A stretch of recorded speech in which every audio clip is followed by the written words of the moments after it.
नमस्कार, नमस्कार। मित्रों, आज महीने का दूसरा रविवार है। आज 9 जून है और हम लोग कविता का पक्ष की एक नई प्रस्तुति के साथ उपस्थित हैं। इसकी 14वीं कड़ी के साथ। और इसमें कविता और पाठक के बीच के अंतर संबंधों पर बातचीत होगी। कोई कविता अपना पाठक किस तरह तलाशती है, किस तरह पाठक के अंतर मन में अपनी जगह बनाती है, अरसे तक याद रखी जाती है या तत्काल भुला दी जाती है। इन सब पक्षों पर आज हम लोग अशोक वाजपेयी जी को सुनेंगे। पाठक से आशय उस भावक से है, कविता के उस भावक से है जो कई बार स्वयं भी कुछ रच रहा होता है या फिर अपने रचे हुए को एक दूरी के साथ देख रहा होता है, सुन रहा होता है। और कई बार वह दूसरों की रचनाओं से जिस तरह अपना संबंध विकसित करता है, उसका भी अपना एक महत्व होता है। यूं हम देखें तो सर्जक और पाठक या भावक के बीच कोई बहुत बड़ी फाक नहीं रह जाती है। इसे लोग समझते हैं। दरअसल जिस तरह से कई बार डायरी स्वयं के लिए लिखी जाती है, ऐसे तमाम उदाहरण हैं दुनिया भर की भाषाओं में जहां कविता भी स्वयं के लिए लिखी गई है। मगर कुछ कारणों से या कई बार उस सर्जक के गुजर जाने के बाद वे रचनाएं लोगों तक पहुंचती हैं। कुल मिलाकर किसी भी रचना को पाठक की तलाश तो होती ही है, चाहे वह स्वयं उसका सर्जक हो या तमाम दूसरे लोग। रामचरितमानस, जिसकी चौपाइयां, जिसके दोहे उस अशिक्षित समझे जाने वाले, अनपढ़ समझे जाने वाले वर्ग में भी कितनी तन्मयता के साथ या कितनी गहराई के साथ गाए जाते हैं, सुने सुनाए जाते हैं, परस्पर संदर्भ दिए जाते हैं, हम इसको भी समझते हैं। कोई पाठक किसी रचना में अपने तई कितनी सारी चीजें जोड़ लेता है, इसको भी अलग से कहने की आवश्यकता नहीं है। क्योंकि हर भावक, हर पाठक अपने हिसाब से कविता की व्याख्या करता है और यही उसका सौंदर्य भी है। किसी भी रचना के तभी कई कई पाठ होते हैं और हर पाठ एक दूसरे से भिन्न भी हो सकता है। किसी रचना के कई कई पाठ होते हैं तो उन पाठों में सर्जक के भाव से इतर भी कई बार भावक के अपने भाव होते हैं। इस विषय पर एक बेहद महत्वपूर्ण पुस्तक भगवत रावत जी की है, कविता का दूसरा पाठ और प्रसंग। उसके एक अध्याय में वे जो लिखते हैं, मैं उसको यहां पर रखता हूं। वे कहते हैं, किसी भी कविता को पहली बार पढ़ने या सुनने के बाद जब किसी के मन में दूसरी बार उसे पढ़ने और जानने की इच्छा जागती है, तो निश्चय ही वह कविता उन कविताओं की श्रेणी में आ जाती है जो अपने समय को लांघ कर किसी न किसी रूप में जीवित हैं। अपने समय को लांघ कर कविता का इस तरह बचा रहना ही उसकी सार्थकता है। यह बिल्कुल अलग बात है कि वह इस तरह अपने को और कितने समय तक बचाए रहती है। इस प्रक्रिया में महत्वपूर्ण यह है कि कविता को दोबारा जानने समझने की इच्छा जागृत हो। यह जो बल है कि दोबारा जानने समझने की इच्छा जागृत हो, यह बल बतलाता है कि किस तरह से अलग अलग समय में आने वाले भावक पाठक अपने अपने हिसाब से उसकी व्याख्या करते हैं। भक्ति काल से लेकर आज तक रामचरितमानस की वही व्याख्या नहीं हो सकती जो शुरुआत में रही होगी। कई बार ऐसे कितने उदाहरण हैं कि वक्त के साथ किसी रचना की जो आयु है या किसी रचना का जो सार्थकता है वह और बढ़ जाती है। तो ऐसे कई पक्ष हैं जिस पर आज बात होगी कविता का पक्ष में। और वक्त के साथ, समय के साथ कविता और पाठक के बीच क्या क्या बदलाव हुए हैं, क्या नए माध्यम इस बीच आए और उनसे क्या फर्क पड़ा। पहले पत्रिकाएं होती थी, टेक्स्ट बुक से भी लोग कविताओं से जोड़ते थे। वे स्थितियां आज भी हैं, मगर आज सोशल मीडिया के इस युग में कैसे एक तत्काल रिएक्शन की जो बात कविताओं को लेकर आई है, कविताओं के शीघ्र वहां रख देने मात्र से, और उसकी गुणवत्ता कैसी है, और उस तत्काल कुछ प्रशंसा बटोर लेने की होड़ में कविताओं की गुणवत्ता किस तरह प्रभावित हो रही है, इन सब पर भी बात होगी। हर पक्ष के कुछ अच्छे और बुरे संदर्भ होते हैं, उन सब पर हमारे स्तंभकार कवि आलोचक अशोक वाजपेयी जी अपनी बात रखेंगे। तो जिन पाठकों के लिए कविताएं लिखी जाती हैं और जिन पाठकों के लिए कविताएं नहीं लिखी गई थी मगर वे भी वहां तक पहुंची, वे कविताएं भी उन पाठकों तक पहुंची, इन सब पर आज अशोक जी को हम सुनते हैं। कविता और पाठक को लेकर जो अलग अलग संदर्भ हो सकते हैं, उन सब पर वे अपनी बात रखेंगे। तो आइए हम उन्हें आमंत्रित करते हैं। आदरणीय अशोक वाजपेयी जी।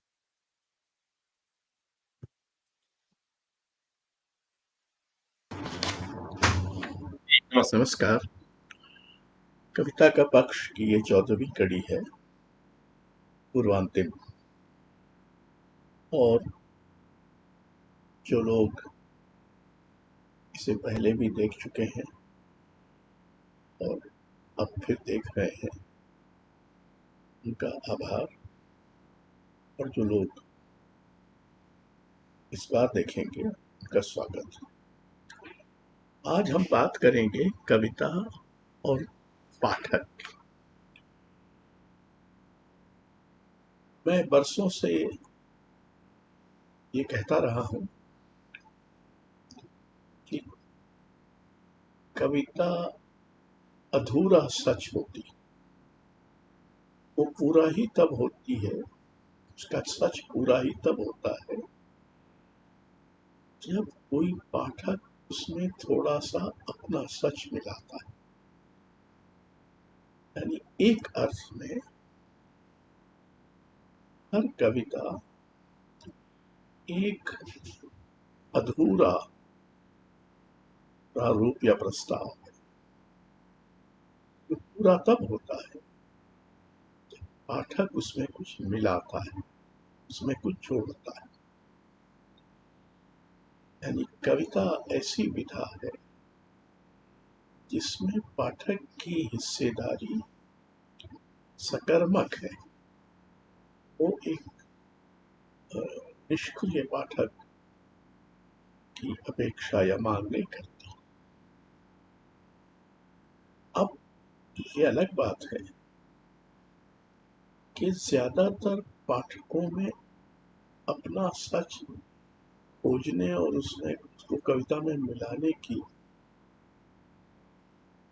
कोशिश मुश्किल से हो पाती।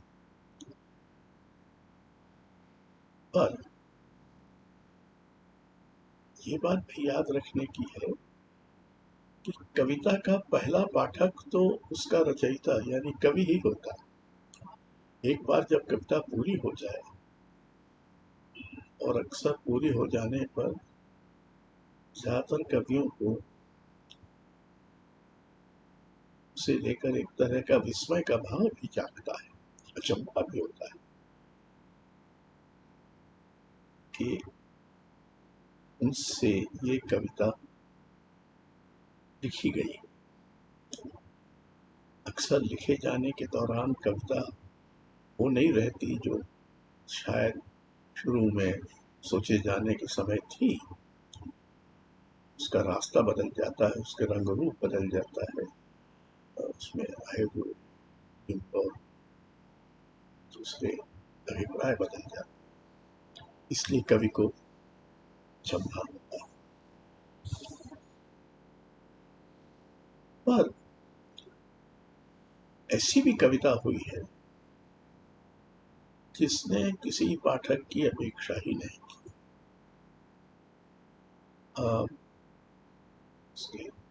इसका एक उदाहरण तो ये है कि अमेरिका की जो बहुत बड़ी कवियत्री हुई 19वीं शताब्दी की एमिली डिकिंसन, उन्होंने अपने जीवन काल में कविताएं प्रकाशित ही नहीं कराई। वो लिखती थी, एक आध कोई मित्र था, शायद उसको पढ़ते थे और फिर वो एक टीन के संदूक में रख देते थे। वो ये और जबकि उनकी कविता बहुत पठनीय है और बड़ी कविता है, लेकिन आमतौर पर कविता को पाठक की अपेक्षा होती है और पाठक की भी कविता से कुछ अपेक्षा होती है। तो एक ये परस्पर अपेक्षा का संबंध कविता और पाठक का है। ऐसा भी हुआ है कि किसी कवि को, बड़े कवि को अपने समय में वैसे पाठक न मिले हैं जैसे मिलने की उसकी पात्रता थी। हमारे यहाँ मुक्तिबोध इसका उदाहरण है। उनके जीवन काल में तो पहला कविता संग्रह ही प्रकाशित नहीं हो पाया, क्योंकि वो लंबी कविताएं लिखते थे, हर यथार्थ को व्यक्त करने वाली कविताएं लिखते थे, और उसके पाठक भी के जो पत्राचार है से जिसको उन्होंने संभाल कर रखा था, एक पुस्तक आकार प्रकाशित है। उसमें दूसरे लेखकों कवियों के पत्र हैं जिनमें कईयों ने उनकी कविता का जिक्र भी किया है, प्रशंसा भी की है। पर अगर इस वर्ग को छोड़ दें तो उसके कोई विशेष पाठक उनके समय में नहीं थे, बल्कि उनके अधिकांश पाठक तो एक तरह से मरणोत्तर ही हैं।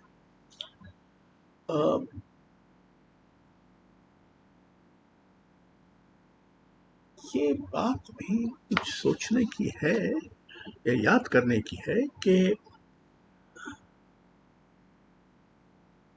कवियों को अक्सर ये शिकायत रही है कि उनको उपयुक्त पाठक नहीं मिलते, और इसकी हमारे यहाँ एक लंबी परंपरा है।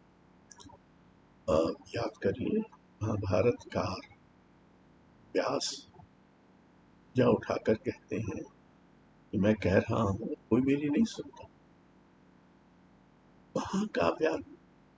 महाकाव्यकार यानी महाकवि कोई नहीं सुन रहा है, ऐसा वो खुद कह रहे हैं। फिर भूति का उदाहरण तो सहज ही याद आता है कि वो कह रहे हैं कि कभी तो कोई होगा समान धर्मा, क्योंकि काल निर्वधि है और पृथ्वी कालो च निर्वधि विपुला च पृथ्वी। यानी आगे जाकर कभी कोई ऐसा समान धर्म होगा, अपने समय में तो समान धर्म थे। तो इसमें जो समान धर्म शब्द का प्रयोग वो हमारे काम का है। इसलिए काम का है कि कवि की पाठक से जो अपेक्षा है वो ये है कि वो समान धर्मा हो, और दूसरी तरफ पाठक की भी ये अपेक्षा है कि उसे ऐसा कवि मिले जो समान धर्मा। और ये समान धर्मिता कई बार इतनी आसानी से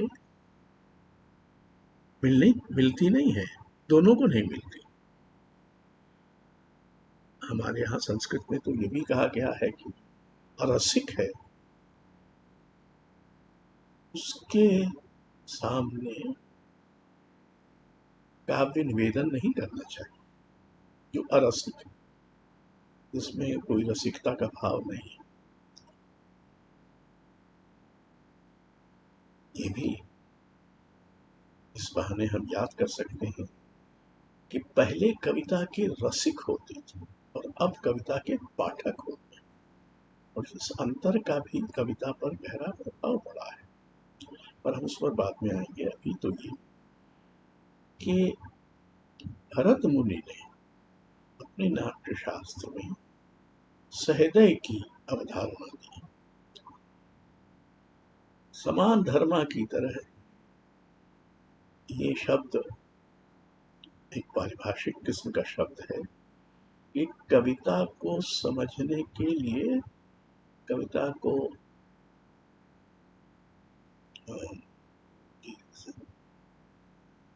पाठ करने के लिए सहृदय होना चाहिए। यानी वो सहृदय जो समान धर्मा होगा उसका हृदय कवि के हृदय से मिलता जुलता हो या तालमेल में, सामंजस्य में हो। अब इन्हीं भरत मुनि ने सहृदय कौन हो सकता है इसके 36 गुण गिनाए। अब आज जिस समय में है उसमें एक तरह की लोकतांत्रिकता बावजूद इसके कि वो राजनीति में क्षत विक्षत होती रहती है, दूसरे किस्म की लोकतांत्रिकता तो बची हुई है जिसमें हर किसी को अधिकार है कि वो कविता पढ़ सकता है, उसे पसंद नापसंद कर सकता है, उसे स्वीकार खारिज कर सकता है। ये एक लोकतांत्रिकता है। आज हम किसी से क्या ये अपेक्षा करेंगे कि उसमें सहृदय के वो 36 गुण हों? जाहिर है कि ऐसा करना आज के समय में संभव नहीं है। पर जैसे कविता की परंपरा है वैसे ही कविता के पाठकों की भी एक परंपरा है। अगर आप ध्यान दें, जैसे भक्ति काव्य के अधिकांश पाठक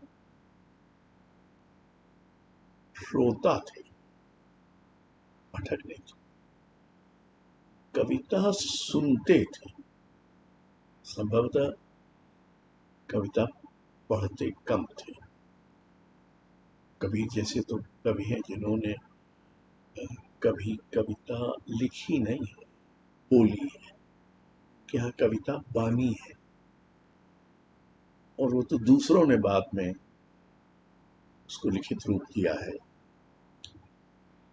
तो उस समय जो पाठक होते थे वो श्रोता होते थे, और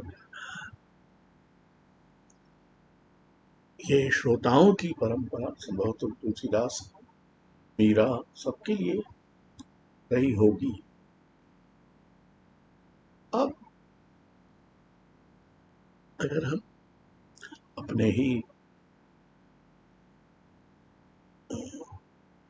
बड़े आचार्य रामचंद्र शुक्ल द्वारा किए गए काल विभाजन पर आए, भक्ति काव्य से रीति काव्य पर आए, तो उसमें कुछ एक परिवर्तन हो रहा है। एक तरह से जो कविता भक्ति काव्य में अधिक जनतांत्रिक रूप से सुलभ थी, उस कविता का अब शायद पाठ गुणीजन ही सुन सकते थे, क्योंकि इसमें से बहुत सारी कविता राज दरबार में ही प्रस्तुत की जाती। इसके अपवाद भी है। अपवाद यानी ये सही नहीं होगा कि राज दरबार में आने के कारण इस कविता में व्यापक जन समाज में होना या वहां सुलभ होना बंद कर दिया। जब मैं महात्मा गांधी अंतर्राष्ट्रीय हिंदी विश्वविद्यालय का कुलपति था, तो हमारे मित्र और हिंदी के विदेशी विद्वानों में बहुत अग्रणी इमरे बांगा, उन दिनों शायद ऑक्सफोर्ड या कैम्ब्रिज में कहीं पढ़ा रहे थे, और उन्होंने मुझे फोन करके ये बताया कि 19वीं सदी के शुरू में एक कोई कर्नल ब्राउन, ऐसा कुछ नाम था, ठीक से याद नहीं, उन्होंने एक हिंदी कविता का संचयन लंदन में अंग्रेजी अनुवाद और एक बड़ी भूमिका के साथ प्रकाशित किया था। ये कविताएं भक्ति कवियों और रीति कवियों की कविताएं थी। इसमें कबीर और सूरदास और सुंदरदास और बाकी भी कविताएं थी, और कुछ रीति कवियों की भी कविताएं थी। पर जो दिलचस्प बात थी ये थी, ये सारी कविताएं उन्होंने अपनी सेना के कुछ भारतीय सैनिकों के मुंह से गाई या पढ़ी जाती, खागर कही जाती सुनी थी। कर्नल ब्राउन ग्वालियर में सिंधिया राज्य के एक सेना के शायद सेनापति थे,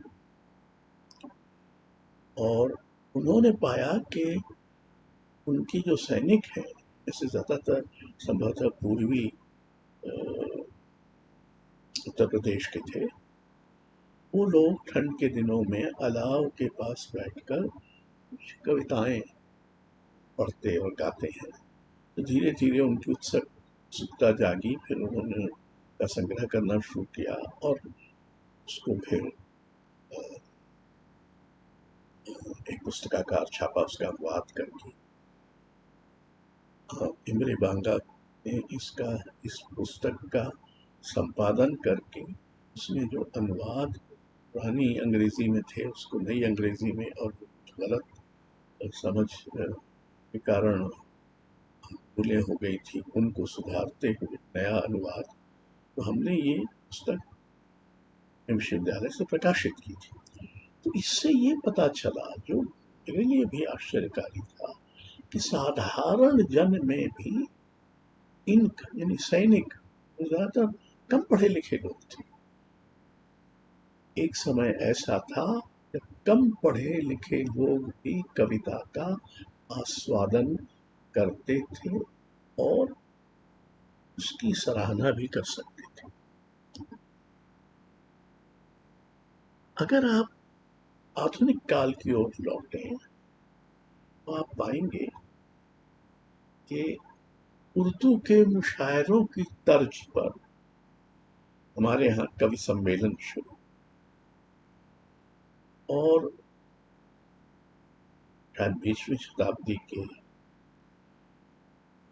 या 19वीं शताब्दी के उत्तरार्ध से 20वीं शताब्दी के पूर्वार्ध तक ये बड़े मकबूल थे, बड़े लोकप्रिय थे, और इनमें बहुत सारे महत्वपूर्ण हिंदी के कवि भाग लेते थे, सुने और सराहे जाते थे। रतिशरण गुप्त, निराला, और बाद में अज्ञेय, भवानी प्रसाद मिश्र और दूसरे कवि। पर धीरे धीरे इन कवि सम्मेलनों का चरित्र और स्वरूप और उनका रूप बदलना शुरू हुआ,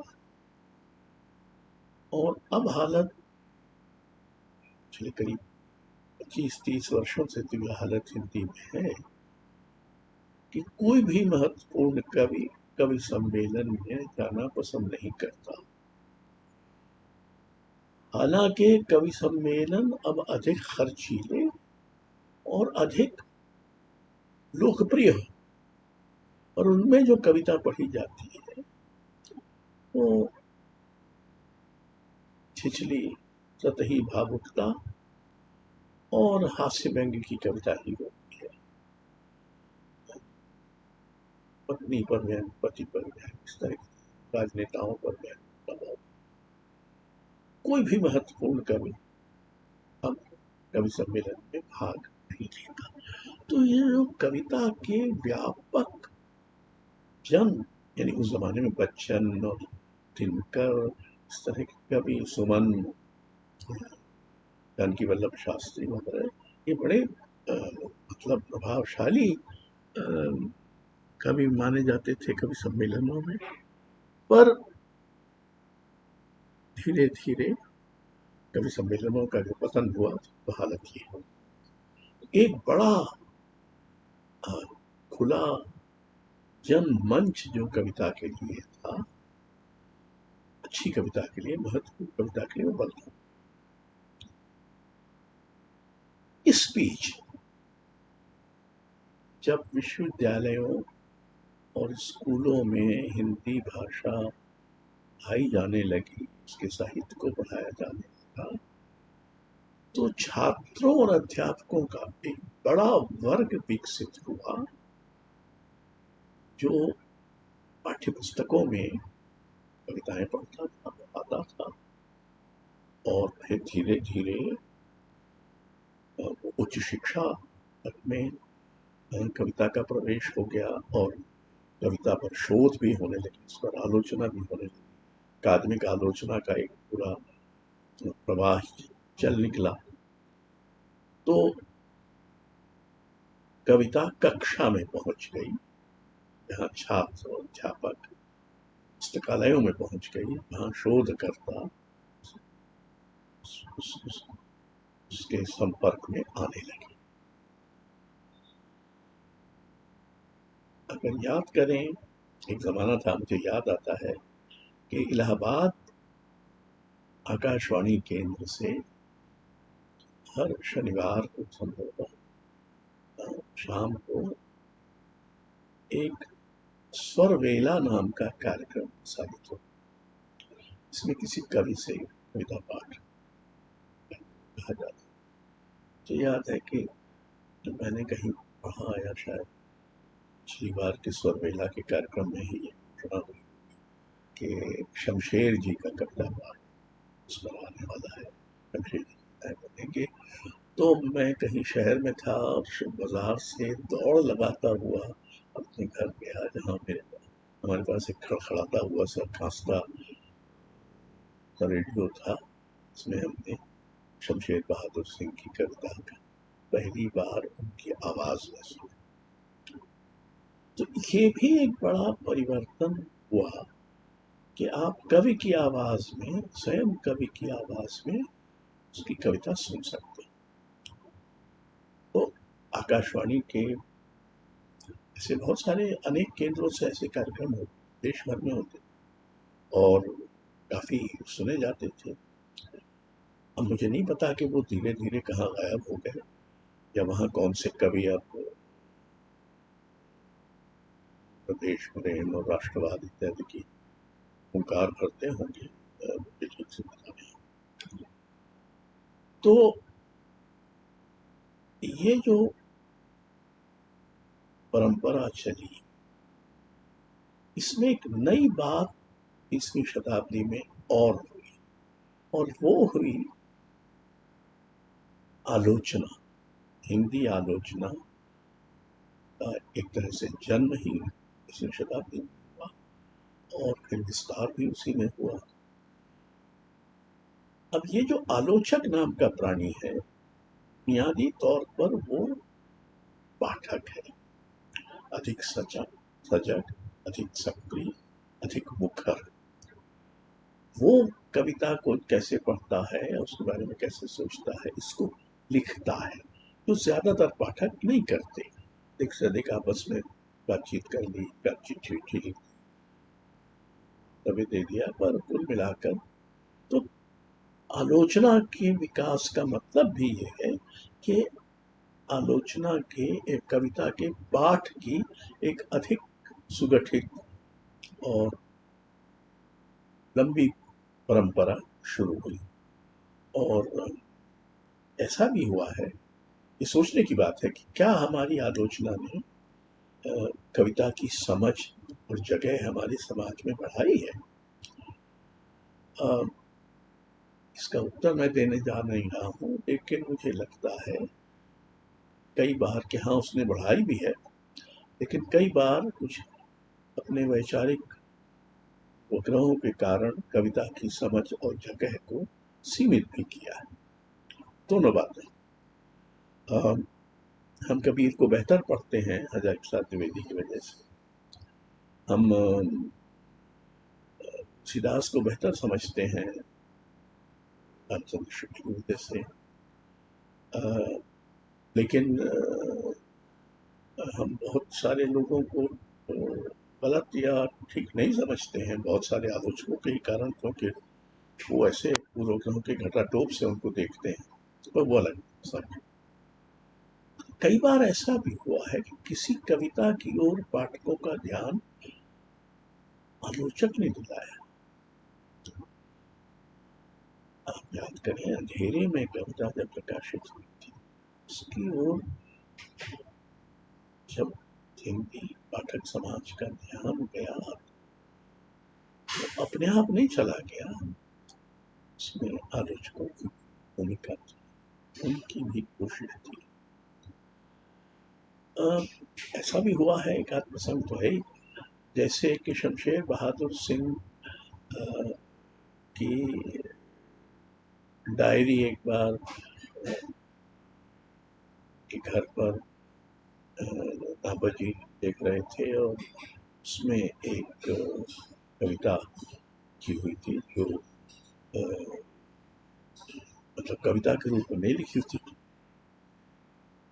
और अभी तक शमशेर जी ने तय नहीं किया था कि वो कविता है कि नहीं है, और वो हिंदी की श्रेष्ठ प्रेम कविताओं में से एक टूटी हुई बिखरी हुई है। तो नामदा जी के इसरार पर ही शमशेर जी ने वो फिर कविता के रूप में ऐसे प्रकाशित की। वो एक आलोचक कई बार स्वयं कवि को ये बता सकता है कि ये कविता है कि नहीं। आजकल तो इसकी कोई आलोचक की इतनी जरूरत नहीं रही, क्योंकि कवि स्वयं ही फेसबुक पर बताते रहते हैं और उनको इतनी जल्दी प्रशंसा भी मिल जाती है कि किसी और की जरूरत ही नहीं पड़ती, तो वो अलग बात है। अब कविता पाठक पढ़ते कैसे, और कैसे पढ़ने का संस्कार मिलता है या नहीं मिलता है, हमको कुछ इस पर भी सोचना चाहिए। अब एक तो इसको कहना चाहिए एक बड़ी लोकप्रिय धारणा है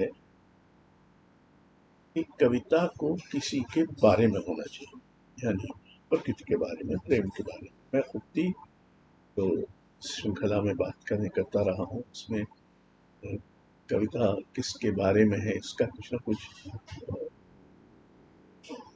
विषय, उस कड़ी का विषय चुनने से संबंध रहा है।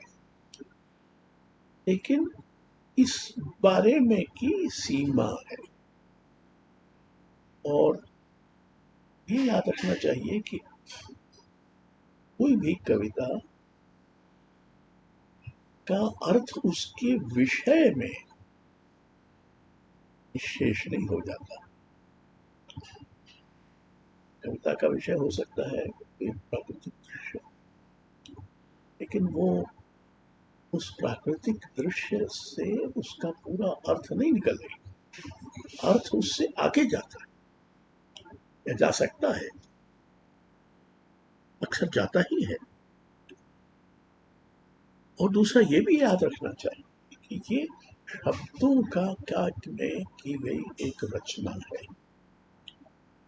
और शब्दों के अपने अर्थ हैं, सही है, लेकिन कविता में आकर शब्दों के अर्थ, उसके जो कई अर्थ हैं, हो सकता है एक शब्द के 5 अर्थ हों, उनमें से उस कविता के लिए कभी एक ही अर्थ का उपयोग, और या ऐसा भी कर रहा हो, प्रयोगशील हुआ कि उसके जो ज्ञात 5 अर्थ हैं उन सभी को अतिक्रमित कर उसको किसी, उसमें कोई नया अर्थ भर रहा।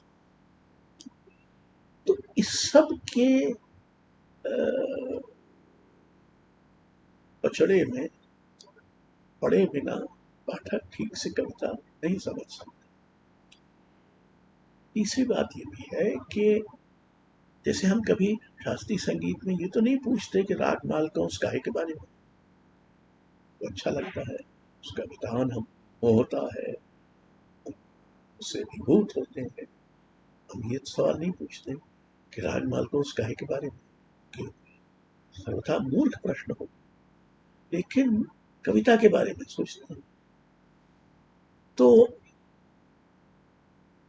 और इसरार करते हैं कि कविता काहे के बारे में हमको पता चल जाए, उसका विषय क्या है हमको पता चल जाए, और तब हम उसका अर्थ पालेंगे। हम ये मानने को तैयार नहीं है जैसे मैं और आप किसी के बारे में नहीं है, आप हैं और मैं हूं, हम किसी के बारे में थोड़ी। इसी तरह से कविता को ये हक है कि वो किसी के बारे में न हो और फिर भी कविता हो। एक बात। दूसरी, कविता को कि आखिर कोई पाठक अगर कविता पढ़ता है तो उसका क्या आशय है उस पढ़ने का, क्या याद करने की जरूरत है, क्या किन चीजों के प्रति सजग और संवेदनशील होने की जरूरत है। पहली तो ये कि कविता भाषा में एक रचना है, वो भाषा में लिखी गई है, और ये भाषा सिर्फ शाब्दिक नहीं होती, उसमें मौन की भी जगह होती है, उसमें कई अंतर्ध्वनियों का भी समावेश होता है। और इसलिए कविता को पढ़ना या जानना इस जटिल बहुस्तरीय भाषा को से दो चार होना। तो भाषा के प्रति, और भाषा कविता में सूचनात्मक नहीं होती, वर्णनात्मक नहीं होती, सिर्फ वर्णनात्मक।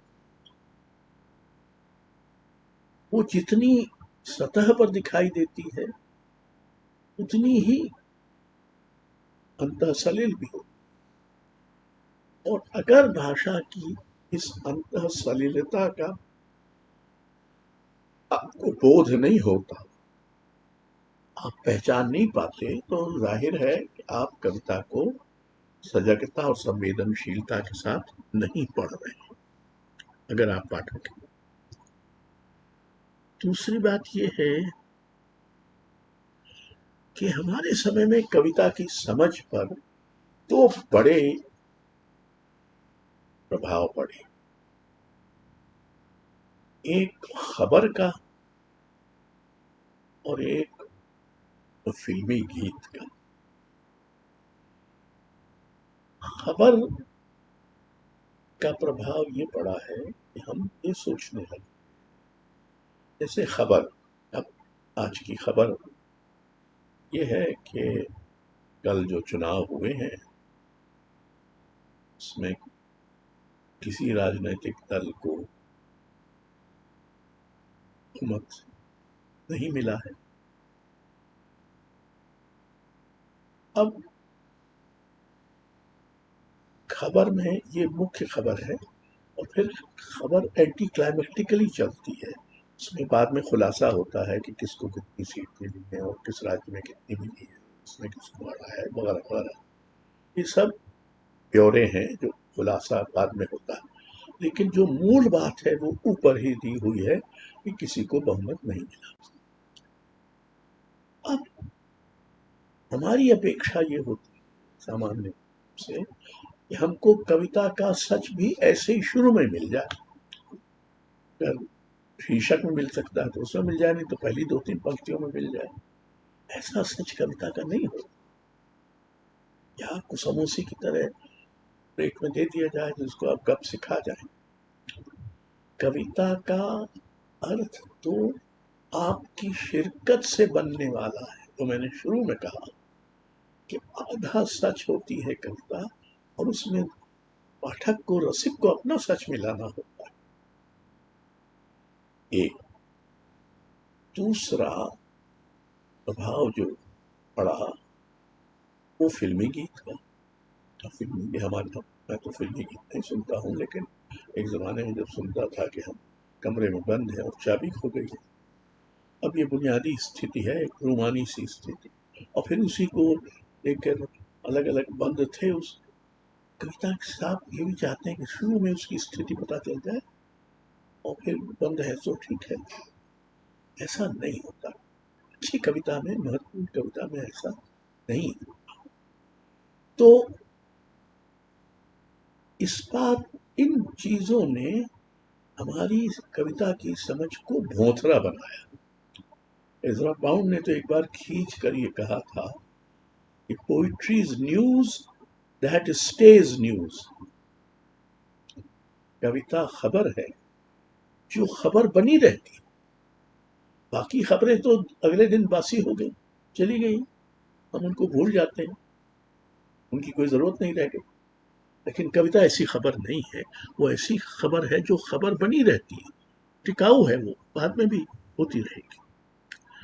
फिर एक और जो धारणा बहुत फैल गई है, इतनी फैल गई है कि कई बार तो लगता है कि हर कविता को उसके राजनीतिक, सांस्कृतिक, वैचारिक अर्थ में घटाकर उसको समझना। कविता जब हमारे आधुनिक समय में लिखी जा रही है या पहले भी जब लिखी गई है, तो जाहिर है कि वो इस दुनिया में लिखी जा रही है जिस दुनिया में राजनीति, समाज से बहुत सारी चीजें हैं, शक्तियां हैं जो सक्रिय हैं, और कविता उनके बीच में लिखी जा रही है। तो इसलिए कविता का राजनीतिक या सामाजिक संदर्भ तो बनता है, लेकिन वो कोई सामाजिक दस्तावेज या राजनीतिक हस्तक्षेप हर बार हो ये जरूरी नहीं है। और ये उससे अपेक्षा करना कि ऐसा कुछ ना कुछ संदर्भ उसमें हो, कविता बिल्कुल निजी हो सकती है। आप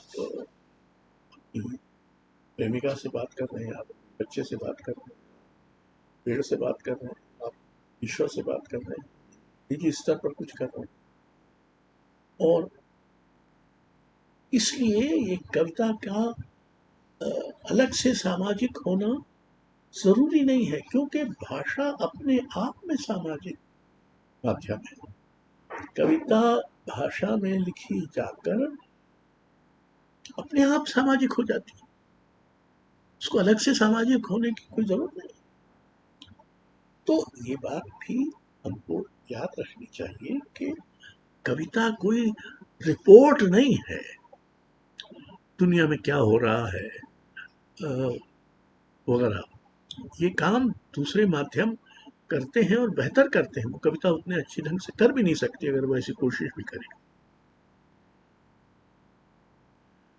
फिर ये एक बड़ा भ्रम हमारे यहाँ फैला हुआ है कि कविता के में जो संगीत होता है वो अगर रूढ़ यानी पारंपरिक छंद है तुक और ताल वाले, अगर उनमें ना हो तो फिर उसमें संगीत होगा ही नहीं। कविता में अंततः कुछ न कुछ संगीत होता है, बिना लय के, बिना किसी सांगीतिकता के कविता हो ही नहीं सकती। गद्य से उसका जो बुनियादी अंतर है वो यही है। पॉल वैलेरी, शायद मैंने पहले भी उल्लेख किया हो, याद नहीं है, पॉल वैलेरी जो बड़े भारी कवि थे फ्रेंच के और बड़े दार्शनिक भी थे, उनसे जब पूछा गया कि गद्य और पद्य में क्या अंतर है, तो उनका गद्य और पद्य में वही अंतर है जो चलने और नाचने में। गद्य में आप एक जगह से दूसरी जगह जाते हैं, दूसरी जगह से तीसरी जगह जाते हैं, गद्य में चलना होता है, लेकिन कविता में नाचना होता, आप कहीं नहीं जाते, वहीं रहते हुए हो सकता है ब्रह्मांड छू लें। तो और नाचना बिना लय के, बिना संगीत के नहीं होता। और संगीत जो है, जब आप कवि से सुनते हैं कविता, जो आपको वैसे देखने में शायद निपट गद्य लगेगी, लेकिन जब कोई कवि अपनी इस तरह की कविता भी सुनाता है तो उसमें आपको जो लय है वो सुनाई देगी, संगीत सुनाई देगा। ऐसा नहीं हो सकता कोई अच्छी कविता, महत्वपूर्ण कविता बिना किसी न किसी अंतः संगीत के संभव नहीं है। अब ये भी नहीं भूलना चाहिए कि पाठकों के जो मंच बने, यानी धीरे धीरे जो पाठक कविता को मिले, हिंदी कविता को, उनमें पत्र पत्रिकाओं की भी बड़ी भूमिका रही। सरस्वती और मतवाला और सुधा और जो पत्रिकाएं थी, बाद में चांद इत्यादि, माधुरी, और फिर बाद में जो गाए उन्होंने कविता के नए नए पाठक पैदा किए, और इन पत्र पत्रिकाओं की ये भूमिका आज भी बरकरार है। एक जमाना था जब कविता की पुस्तकें मुश्किल से छपती थी। आपको याद ही होगा कि शमशेर जी का पहला कविता संग्रह जब प्रकाशित हुआ तो उनकी उम्र 48 या 39, यानी करीब करीब 50 के होने आए थे। और मुक्ति बोध का तो पहला कविता संग्रह उनके जीवन काल में छपा ही नहीं। तो कविता संग्रह प्रकाशित होकर कविता संग्रह मिले, ये आज से 50 साल पहले बहुत कठिन था। अब इधर दो कारणों से आसान हो गया। एक तो ये कि प्रकाशक लोग बहुत युवा कवियों के कविता संग्रह छापते, से कई लोग बहुत युवा हैं, कई लोग उतने प्रतिभाशाली भी नहीं है, पर बहरहाल उनका कविता संग्रह तो छप जाता है। संभव नहीं था आज से 40-50 साल पहले। और दूसरा एक परिवर्तन जो आया है, जो फेसबुक वगैरह पर आपने कविता लिखी उसको उस पर डाल दीजिए, और फिर आप ये एक तरह से कविता का प्रसार है ये, लेकिन उसमें ज़्यादातर कविता खराब होती है और ज़्यादातर टिप्पणियाँ बकवास होती हैं। मतलब उनमें किसी तरह की ये विवेक की कोई झांकी आप नहीं पा सकते, झलक नहीं पा सकते। तो इस तरह से अगर आप देखें तो जैसे कविता की परंपरा बदली है, वैसे पाठक की परंपरा भी बदली है। वो भी उतनी पुरानी है, वो साथ साथ चलती रही है। एक तरह का साहचर्य उनमें रहा है। और हम कवियों के बीच साहचर्य की तो बात करते ही हैं कि ये कवि एक साथ थे, छायावादी कवियों का साहचर्य है, बाद में नई कविता वाले कवियों का साहचर्य है, फिर और हम लोगों के सहचर कवि रहे हैं। लेकिन एक और जरूरी साहचर्य जो कविता का रहा है वो पाठक के साथ है। और ये साहचर्य कविता के लिए जीवनदायी भी रहा है, उत्साहप्रद भी रहा है, तनाव भरा भी रहा है, और कई बार निराश करने वाला भी। और किसी भी नई वृत्ति को कविता में पाठकों की आसानी से स्वीकृति या मान्यता नहीं मिल पाती। तो इस मानी में पाठक थोड़ा पीछे चलता है, और वो कई बार कविता की अग्रगामिता से हम कदम नहीं हो पाता है। पर देर सवेर ये साहचर्य संभव हो जाता है। ऐसा छायावादी कविता के साथ भी हुआ, ऐसा बात की कविता के साथ भी हुआ, और आज भी होता रहता है। तो कविता और पाठक दोनों, पाठक कविता क्यों पढ़े? आखिर उसके पास और बहुत सारे काम हैं। उपन्यास और कहानी पढ़ने में ज़्यादा मज़ा आता होगा, ऐसा आमतौर पे कहा जाता है। तो मैं समझता हूँ कि उसको कविता क्यों पढ़ना चाहिए, इसके 3-4 बातें मुझे सोचनी है। एक तो ये कि उसको भाषा का सुख, आनंद लेने का एक अवसर कविता देती है। वो अच्छा गति भी देता है, लेकिन कविता ज़्यादा आसानी से देती है, और उसकी संभावनाओं का भी उसको कुछ बोध होता है कि भाषा में क्या क्या संभव है, जो कविता का जादू कहा जाता है। दूसरा, वो उसको आत्मविस्तार करने का और जीवन जगत से दो चार होने का अवसर देती है। ऐसी बहुत सारी चीजें कविता में आती हैं जो पाठक पहचानेगा कि उसके ध्यान में पहले नहीं थी। कबीर की पंक्ति है, ताते अनचिन्हार मैं चीन्हा, शब्द से मैंने जो अनचीन्हा था उसको चीन्हा। तीसरा, कविता जानने का भी एक तरीका है। जैसे कविता विचार की भी एक विधा है, वैसे ही कविता ज्ञान की भी एक विधा है। वो राग सिक्त ज्ञान है, वो तार्किक ज्ञान नहीं है,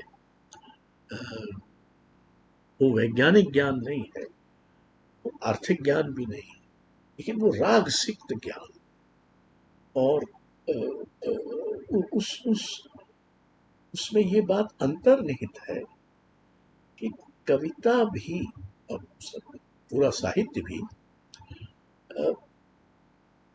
ज्ञान जानने का एक विधा है। संसार में क्या हो रहा है, संसार की क्या दशा है, मनुष्य लोग कैसे व्यवहार कर रहे हैं, मानव संबंध क्या है, प्रकृति क्या है, इन सब पर विचार करने और उनको जानने की एक विधा है। फिर कविता याद रखती है, याद दिलाती है, और याद को बचाती है। और सबसे बड़ी बात, कविता आपको थोड़ी देर दूसरा होने का, दूसरे से तदात्म होने का अवसर देती, न्योता देती, समझ देती, दरवाजा खोलती कि आप या तो उस दूसरे के साथ बाहर चले जाएं, बाहर जाकर मिल लें, या उस दूसरे को अंदर बुला लें। और वो दूसरा कुछ भी हो सकता है, अनुभव, विचार, दृष्टि, दृश्य, बिंब, संबंध, कुछ भी, पर दूसरा। नमस्कार जी। जी, शुक्रिया अशोक जी इस वक्तव्य के लिए। और मित्रों, जैसा कि हम लोग इन कड़ियों में सुनते आए हैं अलग अलग पक्षों पर अशोक जी को, और तमाम दूसरे कार्यक्रमों में भी, तो किस तरह एक एक विषय पर वे कितने कोणों से अपनी बात रखते हैं। बतौर वक्ता, बतौर विचारक, अशोक जी की यह भी खासियत है जो उनके सुदीर्घ अनुभव से भी प्राप्त है कि एक तरफ वे कविता का संदर्भ हो या ओवरऑल साहित्य का संदर्भ हो, किस तरह की शुरुआत हुई उनके समय में और उनसे पहले, उसे भी उतनी ही गहराई से जानते समझते हैं, क्योंकि उसमें भी वे वैसे ही इन्वॉल्व रहे हैं। और आज किस तरह स्थितियां बदल गई प्रकाशन को लेकर, कविताओं के सार्वजनिक होने को लेकर, कवियों की अनावश्यक गहमागहमी को लेकर, बड़बोलेपन को लेकर, इन सब पर वे अपनी बात रखते हैं, अपने तरीके से रखते हैं। आज की इस कड़ी में भी उन्होंने कई खास खास मुद्दों की ओर हमारा ध्यान आकर्षित कराया। बतौर पाठक, एक आलोचक की जरूरत शमशेर बहादुर सिंह जी की उस बहुचर्चित कविता के संदर्भ में उन्होंने बात की, कुछ और कविताओं के संदर्भ में की, कि कैसे आलोचक किसी कविता को पकड़ लेता है। यह एक आलोचक की ताकत है, इसकी बात की। वहीं आलोचक या आलोचकों के पूर्वाग्रहों का शिकार होती जो कविताएं हैं या कवि हैं, वे बातें भी उन्होंने की। तो ऐसे और कई मसले आए कविता में। कई बार जो अशोक जी की ही हम बात करें तो बड़े मतलब मुखर शब्द का उन्होंने इस्तेमाल किया कि मुखरता के साथ कई कई विषयों को जोड़ दिया जाता है, और कई बार संभवतः कवि का उससे आशय भी न हो मगर वह भी जोड़ दिया जाता है। तो अशोक जी ने यह भी ध्यान दिलाया। और कितनी अच्छी बात कि कोई कविता क्यों पढ़े, कोई व्यक्ति कविता के पास क्यों आए, इसकी भी एक उन्होंने कुछ संख्याओं तक की एक सूची तैयार करके बताई बड़े अच्छे ढंग से। तो यह जो कविता के साथ स्वयं उनका जो एक स्नेहजनक, स्नेहपरक संबंध है, उसे हम समझ सकते हैं। और निश्चय ही इस भागम भाग में सफलता है, असफलता है, टूटन है, उपलब्धि है, इच्छाओं का पहाड़ है, दुविधा भी है, दंभ भी है, कुंठाएं भी हैं, कई सारी चीजें, गलतफहमियां हैं, मगर इन सब की संतुष्टि भी है, ऊब भी है। ऊपर भी कितनी सारी कविताएं हैं और कितनी व्यंग जनित कविताएं कई लोगों ने लिखी हैं। इन सब के बावजूद संतुष्टि का एक ऐसे ही पेशेवर ढंग से उसका जो एक सिलसिला है वह है। मगर इन सब के बीच, इन तमाम भौतिक गहमा गहमी के बीच भी कविता की जो रागात्मकता है, वो जो दिल की बात है, कहीं ना कहीं विराट के साथ, प्रकृति के साथ, आत्म के साथ जुड़ाव की बात है, वह लोगों को कविता तक लाती है। कई बार आम जन बेशक उस मंचीय और हल्की-फुल्की कविता के शिकार भी हो जाते हैं, उसके व्यामोह में भी पड़ जाते हैं। ज़रूरत है कि उन्हें जो एक कविता की एक बड़ी, गंभीर, सदाशयता भरी हुई दुनिया है, जिसमें विचार भी हैं, राग भी हैं, वहाँ तक उन्हें लाया जाए। और इस तरह की सीरीज़ के पीछे हमारी छोटी-सी मंशा एक दीपक भर का उद्देश्य यह भी है। आज के कार्यक्रम का जो हमने पोस्टर बनाया था, मैं एक बार उसको भी दिखला दूं। बहुत ही अच्छी पंक्तियां अशोक जी ने रखी, उसे हमने पोस्टर का रूप दिया। तो देखिए कितनी अच्छी बात अशोक वाजपेयी जी की ओर से जो उन्होंने कही, मैं फिर से उसको दोहरा रहा हूं।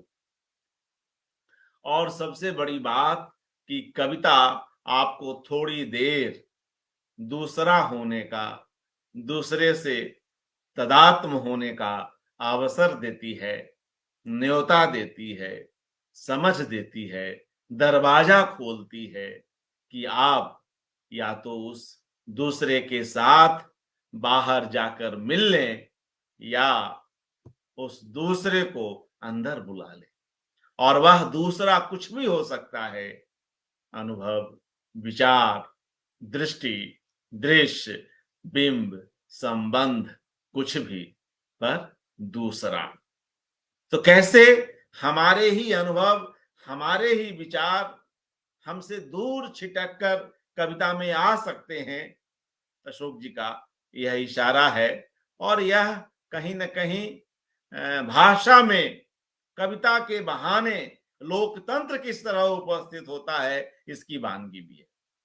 कविता वह एक बड़ा ही सशक्त पक्ष है जो भाषा में लोकतंत्र का पुरजोर समर्थन करती है। और जब यह बात अशोक जी कह रहे हैं कि भाई कविता आपको थोड़ी देर दूसरों से तादात्म होने का अवसर देती है, और वह दूसरा हमारा अपना विचार, हमारी अपनी दृष्टि, हमारे दृश्य, हमारे देखे दृश्य, हमारे बनाए बिंब हो सकते हैं। तो इस पर मुझे उनकी एक कविता याद आ रही है सपने को लेकर। सपना हमारा ही है, हम ही सपना देख रहे हैं, मगर कवि उस सपने को कैसे अलग करके देख रहा है, अपने ही सपने को, इस पर वह कविता है अशोक जी की। और उसको सुनते हैं।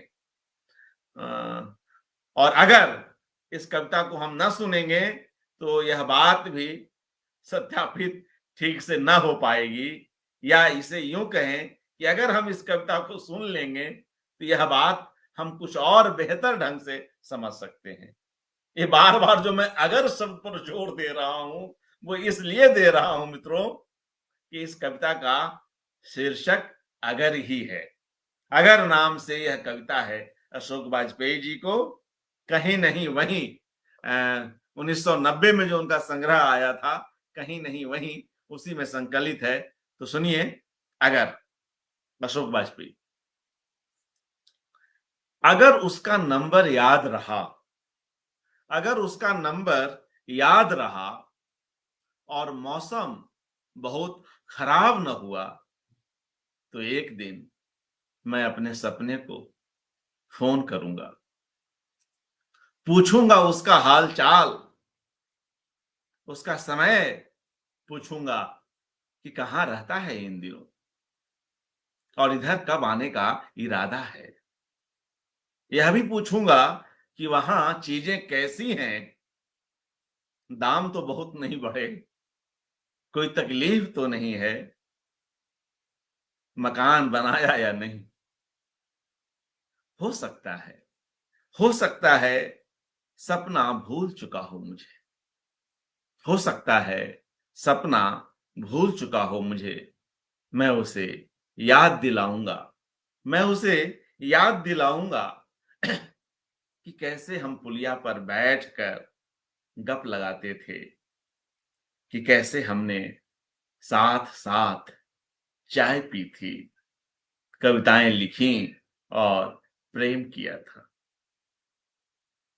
शायद सपना पहचान कर कहे कि मैं कितना बदल गया। शायद सपना पहचान कर कहे मैं कितना बदल गया हूं, कम से कम मेरी आवाज। मैं उसे कभी खाने पर आने का निमंत्रण दूंगा एक दिन। तो ऐसी कितनी कविताएं भरी पड़ी हैं अशोक जी के यहाँ, दूसरे कवियों के यहाँ, क्योंकि समय काफी ज्यादा हो चुका है। तो आज के लिए इतना ही, और फिर अगली कड़ी में हम मिलते हैं। नमस्कार, धन्यवाद।